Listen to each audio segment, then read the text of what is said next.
dobra o número de denúncias sobre assédio moral no MPT de Campinas. Ministério Público do Trabalho de Sergipe desenvolve ações para regularizar a situação trabalhista de médicos plantonistas. Em Minas Gerais, fábrica de uniformes tem grande parte do quadro de empregados formado por pessoas com deficiência. E na entrevista desta semana, a procuradora do Trabalho, Adriane Reis, fala sobre o livro que acaba de lançar. Começa agora o Trabalho Legal, um programa realizado pelo Ministério Público do Trabalho em parceria com a Associação Nacional dos Procuradores do Trabalho.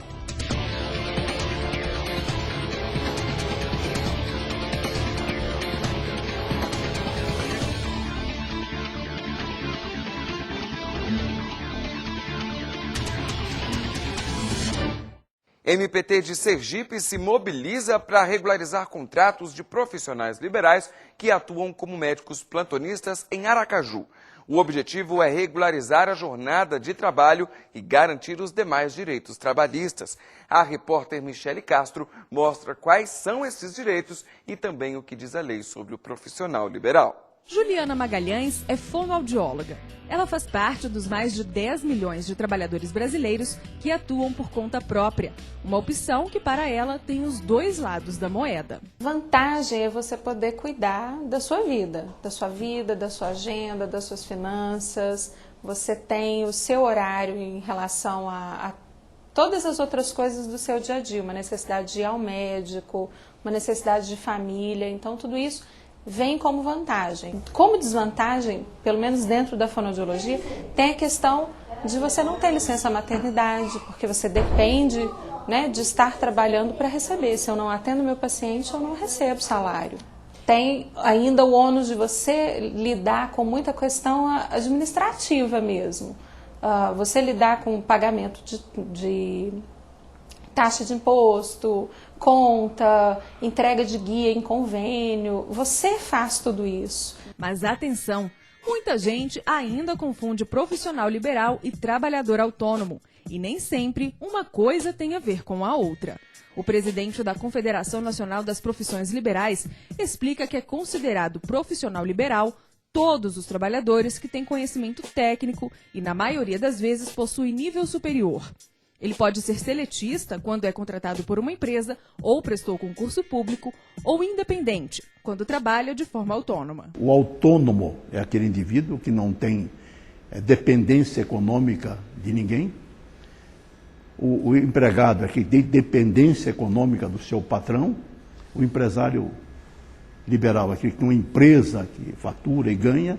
E o liberal é aquele camarada que trabalha com independência na forma de trabalhar, no exercício da sua atividade técnica.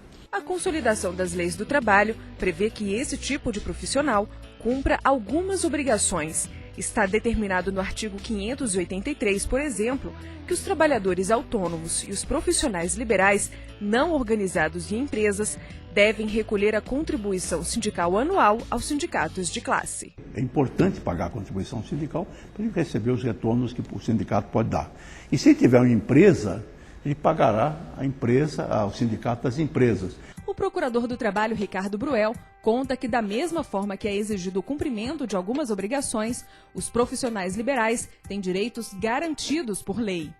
O profissional liberal, quando trabalha como empregado, tem os direitos próprios do trabalhador seletista e aqueles previstos na lei que regulamenta a sua profissão. O que diferencia, em questão de direitos, é a possibilidade do profissional liberal ser também empregado. Ele pode ser empregado ou trabalhar como autônomo, né? Sendo autônomo, terá os direitos próprios do autônomo. Sendo empregado, terá os direitos do trabalhador seletista e aqueles previstos na lei que regulamenta a sua profissão. Em uma ação recente, o Ministério Público do Trabalho em Sergipe se mobilizou para regularizar a situação dos médicos plantonistas, estabelecendo os horários de trabalho e garantindo a assinatura das carteiras. Quebrar preconceitos e incluir pessoas com deficiência no mercado de trabalho é um dos objetivos das ações do MPT. A possibilidade de ser alvo de uma ação judicial do Ministério Público do Trabalho levou uma empresa de manutenção de grandes máquinas a abrir uma fábrica de uniformes. Na hora de preencher as vagas, a opção da empresa foi contratar trabalhadores com algum tipo de deficiência. A dificuldade para controlar o movimento das mãos, provocada por um problema neurológico, não impede o Genilson de exercer o trabalho dele com eficiência. No início do ano, ele foi contratado como costureiro nesta confecção em Iguatama, cidade da região centro-oeste de Minas Gerais. O primeiro emprego, em pouco tempo, mudou a vida do jovem. Melhorou muito, né? Porque antes a gente não tinha tanta oportunidade. A DCF abriu oportunidade para a gente, trata a gente como um ser que não tem uma limitação mesmo, sabe? Então, acho que isso faz muito bem pro ego da gente, né? O que mudou na sua vida? Mudou tudo. Mudou o financeiro, mudou a forma que as pessoas veem a gente, tanto dentro dos comércios, em qualquer lugar, mudou tudo. Dos 20 funcionários da confecção, 14 são portadores de algum tipo de deficiência. A empresa foi criada depois da assinatura de um termo de ajustamento de conduta com o Ministério Público do Trabalho. Foi uma compensação pela impossibilidade de contratar pessoas com deficiência para uma unidade do grupo no Pará, que trabalha com maquinário pesado. Assim, a solução, em acordo com o Ministério Público do Trabalho, foi criar a confecção em Minas Gerais. Na unidade de Iguatama, são produzidos uniformes para os funcionários do norte do país. Idalina não esconde o sorriso no rosto. Esta também foi a primeira oportunidade de emprego oferecida a ela. Agora, conta que passou a se sentir uma cidadã de verdade. Eu me sinto participando da comunidade, né? Ter profissão, né? Que a gente não tinha oportunidade de trabalhar. E hoje tem uma profissão, né? Trabalho fichado. Tudo direitinho, mudou muito, em casa e na sociedade. Me sinto bem melhor. Vida nova também para o Jonathan. Antes, nunca tinha saído da roça onde ajudava os pais. Hoje, já faz planos para o futuro. Nunca imaginava, igualzinho eu imaginei, viu? Tá trabalhando assim, desse tipo, produzindo desse tipo aqui, ó, igualzinho nós tá. Antes, quando eu trabalhava na roça, não tinha nada, igualzinho eu estou tendo agora, esse emprego tão bom. Eu pude ajudar meu pai mais a minha mãe, igualzinho eles não tinham ajuda, eu estou podendo ajudar eles agora. A deficiência física não é um empecilho para a movimentação de Félix. Ele é auxiliar administrativo em outra unidade da empresa, em Belo Horizonte. Que o Brasil ainda não está preparado para... Algumas empresas não estão preparadas para os deficientes físicos, como é que está havendo um preparo tão grande que me chamou a atenção para vir para cá. A procuradora do Trabalho, Elane Nassif, responsável pelo termo de ajustamento de conduta, foi conhecer de perto o resultado e ficou satisfeita com o que viu. Esta experiência aqui é um exemplo de atitude, que é uma coisa que nós raramente presenciamos nas empresas, no empresariado, no Brasil. Então nós viemos aqui constatar a iniciativa, a possibilidade que as pessoas têm de dar a sua contribuição para o Brasil. Não ficar só pensando o que o Brasil pode fazer por mim, o que meu país pode fazer por mim, mas o que eu posso fazer por ele. Não ficar contestando a lei, tentar cumprir a lei. É uma mudança de mentalidade que nós observamos nessa experiência e que nós esperamos sejam replicadas em outras empresas que também encontram dificuldades para cumprir a legislação. Resultado satisfatório, nós estamos felizes com este resultado. O Ministério Público do Trabalho está conseguindo cumprir a sua missão institucional, que é fazer cumprir a lei. Primeiro foi feita uma matemática, né, uma matemática mesmo, financeira, porque existe o cumprimento, a obrigação do cumprimento e o não cumprimento, o que causa a multa. E nós fizemos a matemática. O que vale a pena? Pagar a multa todo mês ou a gente investir?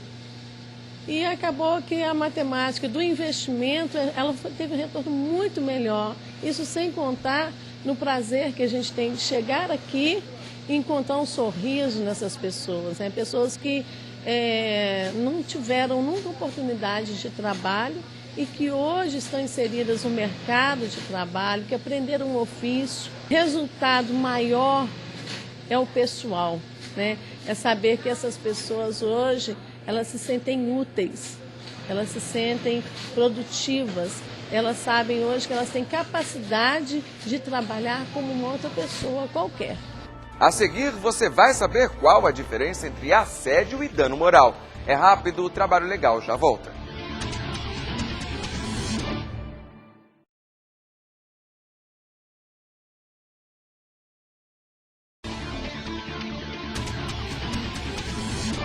Denúncias de assédio moral dobram na região de Campinas em um ano. O número foi divulgado pelo Ministério Público do Trabalho, um aumento de 117% na quantidade de inquéritos instaurados no período.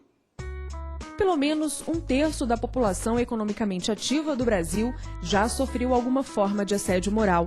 Acontece quando o empregado é exposto a situações humilhantes e constrangedoras durante a jornada de trabalho.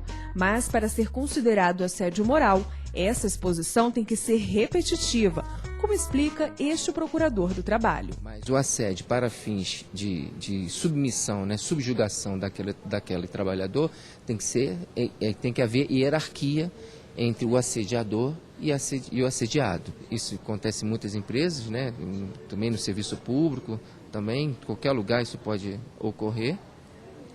E a gente tem atuado. É uma situação de difícil prova, né, porque você precisa que o trabalhador, né, diga sobre o fato, se exponha, né, e aí as medidas são palestras, né, para educar esse chefe, né, de que ele não pode agir dessa forma, porque o limite do poder de direção, né, está no direito, no respeito à dignidade do trabalhador.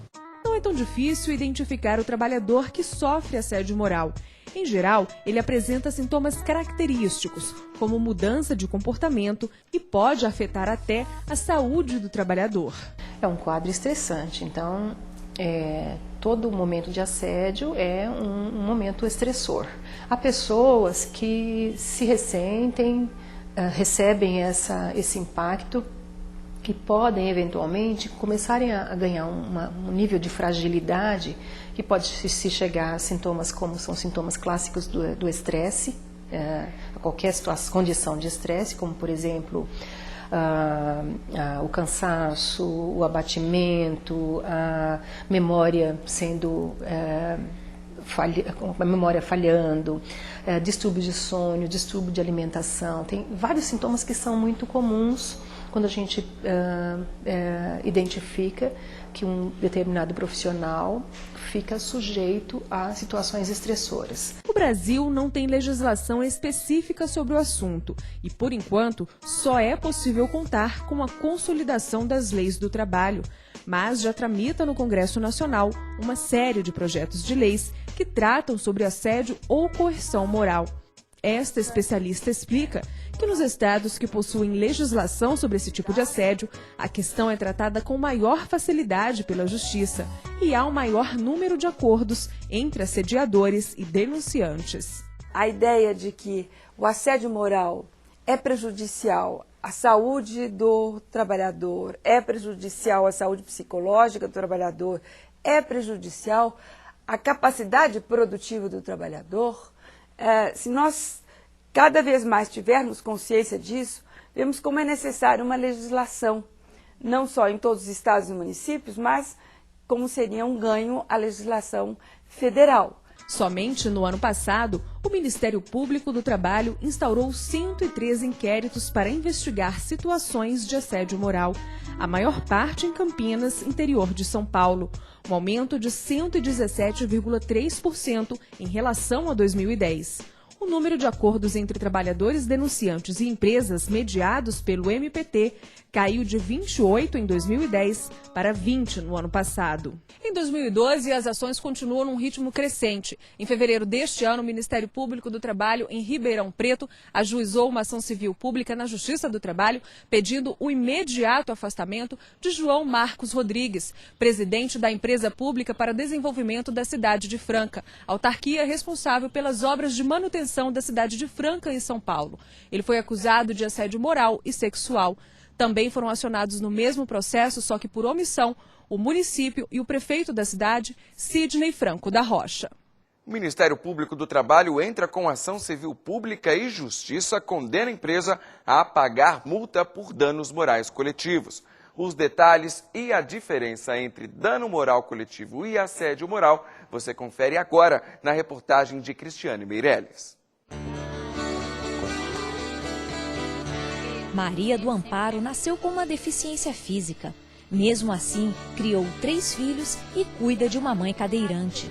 Esforçada, sempre conciliou a vida familiar com o trabalho. Apesar dos desafios, o mais difícil foi enfrentar o preconceito. Ela era coordenadora de cozinha em um hotel de Brasília, quando a falta de talheres no refeitório dos empregados foi motivo para momentos de humilhação e constrangimento. Ele falou que não era obrigado a trabalhar com aleijado e que se tinha lá deficiente para trabalhar, eles iam ter que trabalhar e dar conta como qualquer outra pessoa, que ele não estava ali para passar a mão na cabeça de nenhum aleijado. Triste, difícil, muito difícil, sim. Eu não sei se eu sentia vergonha, se eu sentia pena de mim, não sei, mas foi difícil. Maria decidiu entrar com uma ação contra a empresa. Depois de 3 anos, ela recebeu indenização de R$20 mil por danos morais. O patrão, o empresário, é responsável pelo bem conviver com os seus funcionários. Não fazendo isso, sofre as penas da lei. Pode ser condenado, como no caso particular, a uma indenização, que a cada dia é mais valorizada. Para os especialistas, a indenização serve como um alerta para o empregador, uma forma de incentivar o respeito dentro do ambiente de trabalho. E para evitar que situações de danos morais se repitam, o Ministério Público do Trabalho atua de forma preventiva e, quando necessário, repressiva. Toda vez que há um ato, uma conduta do empregador que fere, seja a parte física, como no acidente do trabalho, por culpa da empresa, seja a invasão da sua intimidade de forma ilícita, seja mesmo questões relativas à humilhação, a assédio, essas situações caracterizam condutas que geram danos a essa esfera moral de proteção ao trabalhador. Em todas essas situações, o Ministério Público atua, de um lado, investigando através dos seus inquéritos civis e, encontrando essa situação, de um lado, busca cessá-la através ou de um termo de compromisso de ajustamento de conduta ou através de uma ação civil pública e, de outro lado, busca também a reparação dessas situações. E aí é quando se obtém, mediante ações propostas, a condenação pelo dano coletivo ou pelo dano moral coletivo verificado no caso concreto. Problemas no controle de jornada fez com que uma empresa de Minas Gerais fosse condenada por danos morais. A Justiça do Trabalho se baseou na ação civil pública proposta pelo Ministério Público do Trabalho. De acordo com o MPT, os trabalhadores teriam sido coagidos a agir contra o sindicato que defendia o ajuste de jornada. Para a Justiça, a Votorantim Metais interferiu na liberdade sindical dos empregados e, por isso, foi condenada a pagar R$500 mil por danos morais coletivos. A Votorantim é uma empresa importante, né, uma empresa grande, né, uma empresa de expressão no Estado e nós temos atuado combatendo as irregularidades que nos chegam ao nosso conhecimento, seja através de denúncias do sindicato, seja através de relatórios de fiscalização, seja através de denúncias de juízes do trabalho, que em ações individuais tomam conhecimento de irregularidades e nos noticiam para a adoção de providências no âmbito da atribuição do Ministério Público do Trabalho. A seguir, você acompanha uma entrevista especial com a procuradora Adriane Reis de Araújo. Ela acaba de lançar o livro O Assédio Moral Organizacional. Daqui a pouco, a gente já volta.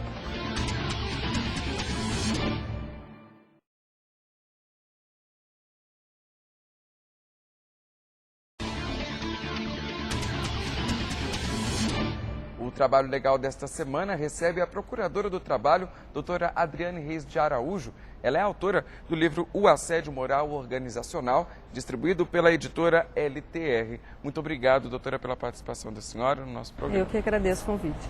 Doutora, então a gente vai direto na pergunta, o que seria assédio moral? Bem, a palavra assédio, ela remete à ideia de cerco, sítio. O assédio moral é um conjunto de práticas abusivas em que a vítima se sente sitiada, cercada, acuada, que tem a finalidade primordial de evitar uma reação da vítima a determinada intenção do seu autor. Doutor, o livro ele trata o assédio moral não como algo somente individual, mas sim coletivo. Os primeiros estudos do assédio moral, eles tiveram como enfoque o aspecto individual, porque foram estudos realizados dentro de consultórios de psiquiatras e psicólogos.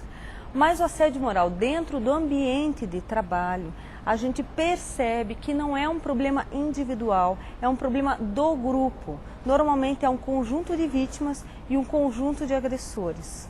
Por isso ele é coletivo. Então a gente não pode dizer que ele causa somente uma vítima.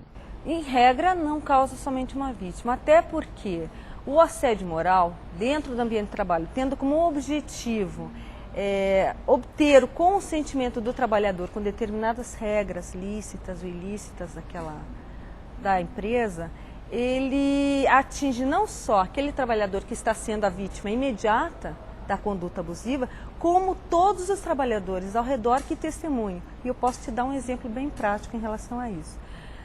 A professora Margarida Barreto realizou um estudo em São Paulo na indústria química. Os trabalhadores trabalham numa linha de produção. Esse trabalho é extremamente desgastante, gerava um desgaste físico, principalmente com problemas de coluna. Pois o trabalhador que se queixasse de dores na coluna ou que fosse afastado do ambiente de trabalho, quando ele retornava, ele era colocado perante os demais trabalhadores sentado e ficava a jornada inteira sentado assistindo a linha de produção.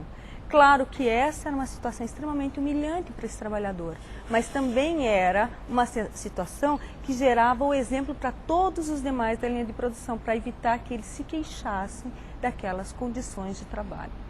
E nesse caso, então, a gente pode dizer que era completamente coletivo. Exatamente. A vítima certamente não era exclusivamente a pessoa que estava sentada naquela cadeira. E agora, como que a gente pode, identificar um assédio moral, mesmo de uma atitude mínima ou até de uma atitude tão esdrúxula como essa que a senhora acabou de mencionar, mas como que a gente identifica os diferentes tipos de assédio? A dificuldade do assédio é justamente essa, porque não existe uma conduta padrão de assédio. Normalmente o assédio é um conjunto de condutas que são as mais variadas. O que se observa para identificar o assédio é qual é a origem daquela situação, o que foi que levou a empresa ou o gestor ou o administrador a tomar determinada conduta com o trabalhador. E identificando as várias práticas, você consegue chegar ao assédio. Normalmente, a pessoa vítima do assédio, ela acaba sendo isolada. Normalmente, ela acaba se cobrando um rigor maior em relação ao trabalho dela. O trabalho dela acaba sendo desqualificado. Tudo isso com o objetivo de desqualificar, de reduzir a autoestima dessa pessoa para impedir uma reação, como no caso dos trabalhadores da cadeia produtiva. Claro que eles se sentindo humilhados, dificilmente eles iriam se unir e iriam reivindicar melhores condições ou um tratamento mais digno. E hoje o Ministério Público do Trabalho tem feito várias ações relacionadas a isso. Como que está o cenário de discriminação, de assédio moral no trabalho, entre os trabalhadores brasileiros? Como que a senhora avalia? Eu avalio que a situação melhorou muito. Primeiro porque antes a questão do assédio moral ela não era sequer vista. Hoje já é vista, já se identifica que não é aceitável um tratamento indigno do trabalhador. Isso já melhorou. Outra situação é que a jurisprudência trabalhista, de modo geral, acolhe com muita facilidade essa argumentação do assédio moral coletivo. Por quê? Porque consegue identificar com mais facilidade no dia a dia, na sua prática. E tem coibido as empresas com imposição de multas por dano moral coletivo altas e até casos de afastamento de determinado gestor da mão de obra. O livro ele traz alguns casos, e busca também respostas jurídicas para esses tipos de assédio. Qual seria então o melhor caminho para se combater o assédio moral? O melhor caminho de prevenção é a informação. É o conhecimento do que é o assédio moral, identificar que isso não é uma conduta aceitável e uma conduta normal, que as pessoas, quando elas ingressam numa empresa, elas têm que ser respeitadas como indivíduos, como cidadãos nos seus direitos. Não estão ali numa condição menor, de cidadania. A melhor forma de se combater o assédio moral é justamente informando toda a comunidade do ambiente de trabalho, inclusive as famílias desses trabalhadores, que às vezes são atingidas de uma maneira indireta também, sobre a impossibilidade do empregador de tratar esse trabalhador de uma maneira indigna, constrangendo e humilhando esse trabalhador. Então, o primeiro passo é a informação. E o segundo passo é exigir uma reação mais imediata da direção da empresa para coibir essa prática de assédio moral. E contar sempre com a ajuda de órgãos protetores dos trabalhadores, como a MPT. Sem dúvida, como o Ministério Público, como sindicatos, associações de vítimas de assédio moral. Existem vários órgãos que podem dar essa proteção, porque normalmente a vítima se sente muito debilitada, muito fragilizada e tem dificuldade em reagir. Hoje seria uma grande mácula, né? Uma grande mancha dentro da empresa e que atrapalha a vida total, produtiva, enfim, quem faz o assédio talvez nem tenha essa noção de que ele mesmo está atrapalhando a própria empresa. Muito pertinente essa pergunta, porque normalmente se via essa prática do assédio moral como uma forma de aumentar a produção. Mas como ele gera o adoecimento dos trabalhadores, gera um aumento da rotatividade da mão de obra, ele acaba por reduzir a produtividade das empresas. Existem estudos que estimam que essa redução chega a 30%. Então, o combate é completamente favorável tanto ao trabalhador quanto ao empregador. Tanto ao trabalhador quanto ao empregador e quanto à sociedade em geral, porque muitas vezes essa vítima ela acaba desenvolvendo algumas síndromes que impedem ela de voltar ao trabalho, acabam tendo uma incapacidade laboral. Então, quem acaba pagando o preço é toda a sociedade. Muito obrigado, então, doutora, pela sua participação no nosso programa. Eu que agradeço. Eu conversei agora com a Procuradora do Trabalho e autora do livro O Assédio Moral Organizacional, a doutora Adriane Reis de Araújo. O Trabalho Legal desta semana fica por aqui. Você também pode acompanhar o nosso programa pela internet. É só acessar o site www.mpt.gov.br. A gente se vê na semana que vem. Até lá!